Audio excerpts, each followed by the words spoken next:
یہی وجہ ہے اقبال نے کہا تھا وقت فرصت ہے کہاں، کام ابھی باقی ہے، نور توحید کا اتمام ابھی باقی ہے۔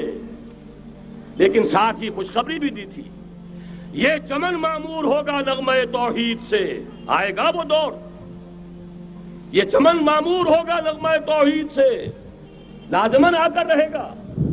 لہذا اب اس کے درمیان جو یہ فصل ہے اس کو سوچئے۔ لیکن میں اس سے پہلے ذرا وہ حدیثیں کہ جن میں حضور کی سری پیشن گوئیاں آئی ہیں بڑی تیزی کے ساتھ آپ کو سنا دینا چاہتا ہوں، اور اس کی وجہ کیا ہے۔ یہ زمینی حالات جنہیں میں نے کہا تھا انہیں دیکھیں، ظاہر بات ہے کبوتر کی طرح آنکھیں بند کرنے کا تو فائدہ نہیں، حقیقت کو دیکھنا پڑے گا۔ حقیقت کو دیکھتے ہیں تو دل بیٹھ جاتا ہے، مایوسی کے اندھیارے چھا جاتے ہیں، امید کی کوئی کرن کہیں نظر نہیں آتی۔ کہاں نظر آئے؟ مولانا نے کتنا عمدہ نقشہ کھینچا ہے، کہاں ہے وہ اسلام؟ مسلمان تو ہیں، 1 ارب سے زیادہ ہیں، لیکن کوئی پوچھے 1 انچ زمین دکھاؤ جہاں اسلام تم نے نافذ کیا ہو، تو وہاں ہمارے ہاتھوں کے طوطے اڑ جائیں گے۔ نتیجہ یہ ہے کہ حالات تو زمینی جو ہے وہ ہے مایوس کن۔ اس میں ظاہر بات ہے کہ امید کا دامن تھامنے کے لیے ہمیں کوئی چیز چاہیے، اور وہ چیز ہے جو محمد عربی صلی اللہ علیہ وسلم اپنی خوشخبریوں کی شکل میں دے کر گئے۔ آپ نے اپنے دور سے لے کر قیامت تک 5 دور گنوا دیے۔ تکون النبوۃ فیکم ما شاء اللہ ان تکون ثم يرفع اللہ اذا شاء يرفعها ثم تکون خلافۃ على منهاج النبوۃ ثم تکون ملکا عاضا ثم تکون ملکا جبریا ثم تکون خلافۃ علی منہاج النبوۃ۔ یہ طویل حدیث کا میں نے صرف خلاصہ سنایا ہے آپ کو۔ مسند احمد ابن حنبل کی روایت ہے، حضرت نعمان ابن بشیر راوی ہے رضی اللہ تعالی عنہ۔ پہلا دور دور نبوت، دوسرا دور دور خلافت علی منہاج النبوۃ، نبوت کے نقش قدم پر خلافت جسے ہم خلافت راشدہ کہتے ہیں۔ تیسرا دور مسلمانوں کی حکومتیں، لیکن وہ ملوکیت کا دور، ملکن عاضن، اور ان میں ظاہر بات ہے کہ عاضن بھی تھی، جہاں ان میں خوبیاں تھیں وہاں برائیاں بھی تھیں۔ وہی حجاج ابن یوسف جس نے ایک مسلمان لڑکی کے خط کے اوپر فوج بھیجی ہے، وہی حجاج ابن یوسف ہے کہ سینکڑوں تابعین کے سر اس نے قلم کرائے ہیں، وہی حجاج ابن یوسف۔ وہی خلیفہ کہ جس نے فوج کشی کی اجازت دی تھی سندھ پر، وہی خلیفہ ہے جس نے بلا کر محمد ابن قاسم کو شہید کیا ہے کہ یہ پاپولر ہوتا چلا جا رہا ہے، ملوکیت کے لیے تو اس سے بڑا خطرہ اور کوئی نہیں۔ اس لیے کہ سندھ کے ہندوؤں نے ان کے بت بنا لیے تھے۔ یہ نوجوان در جوانی توبہ کردن شیوائے پیغمبریس، یہ نوجوان اور اتنا نیک اور پارسا ان کے بت بنا کر مندروں میں رکھ دیے گئے۔ اندیشہ ہو گیا کہ یہ تو پاپولر ہو گیا تو ہمارے خلاف بغاوت کر دے گا، بلا کر شہید کر دیا گیا۔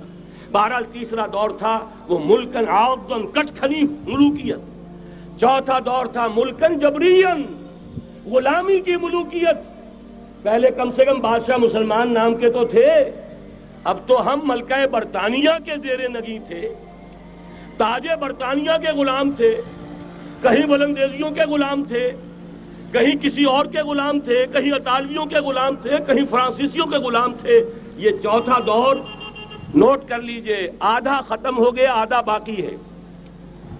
براہ راست غلامی کا دور ختم ہو گیا، لیکن ریموٹ کنٹرول والی انہی کی غلامی اب بھی چل رہی ہے۔ فیصلہ وہی ہے جو مولانا نے کہا تسبیح یا امریکہ یا امریکہ یا امریکہ۔ وہی لوگ، وہی ذہن، وہی ان کی بود و باش، وہی ان کی معاشرت، وہی ان کی سوچ، وہی ان کے اقدار، وہی ان کے نظریات، وہی ان کی معاشیات، وہی ان کی معاشرت، ہر شے وہی ہے، صرف رنگ کا فرق ہے اور کچھ نہیں۔ نظام ابھی وہی ہے، چلانے والے بھی انہی کے پرستار ہیں، بلکہ ریموٹ کنٹرول سے وہی چلا رہے ہیں۔ وہ تو آپ کے بجٹ کا بھی فیصلہ کرتے ہیں، آپ کی الیکٹریسٹی کے ریٹس بھی معین کرتے ہیں۔ تو حال یہ ہے کہ ابھی وہ چوتھا دور ختم نہیں ہوا، فرق صرف یہ ہے کہ ڈائریکٹ کی بجائے ریموٹ کنٹرول ہے۔ لیکن حضور کی خوشخبری یہ ہے ثم تکون خلافۃ علی منہاج النبوۃ، پھر ایک دور آئے گا خلافت علی منہاج النبوۃ کا۔ یہ محمد الرسول اللہ کی نوید ہے، وہو صادق المصدوق، وہ سچے ہیں، ان کی صداقت پر خود اللہ گواہ ہے۔ لہذا وہ دور آ کر رہے گا، اس میں کسی بھی بندہ مومن کے لیے کسی شک و شبے کی کوئی گنجائش نہیں۔ اگلی حدیث اگلی سنیے، اب جب یہ دور آئے گا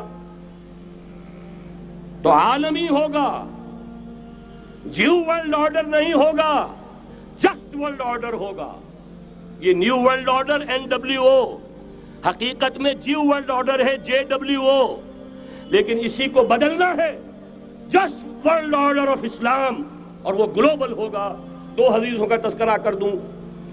حضرت ثوبان حضور کے ایک آزاد شدہ غلام تھے، وہ روایت کرتے ہیں، مسلم شریف کی روایت ہے، یہ صحیحین میں فرماتے ہیں کہ حضور نے ارشاد فرمایا، ان اللہ زوالی الارض فرأیت مشارقها ومغاربها وان امتی سیبلغ ملکها ما زوی لی منها، رواہ مسلم رحمہ اللہ۔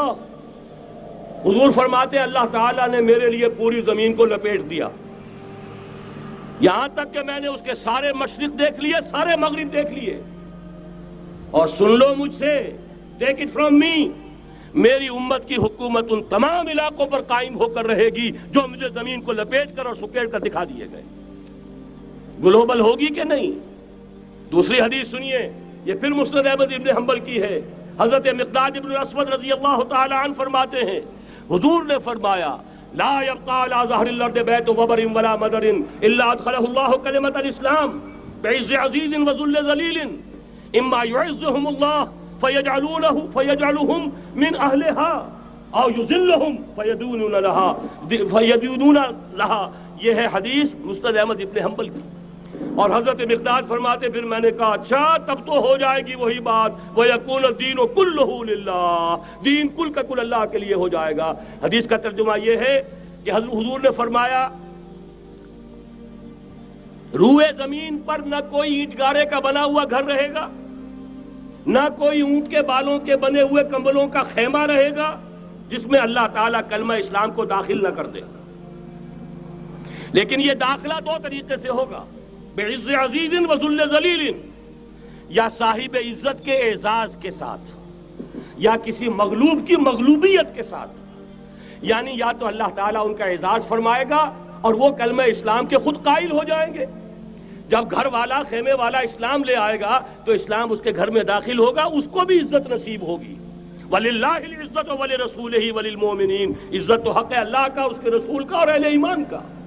اور اگر وہ اسلام قبول نہیں کرے گا تو یؤت الجزیۃ عن ید وہم صاغرون، چھوٹے ہو کر رہنا پڑے گا، جزیہ دینا ہوگا، اسلام کی بالادستی قبول کرنی ہوگی۔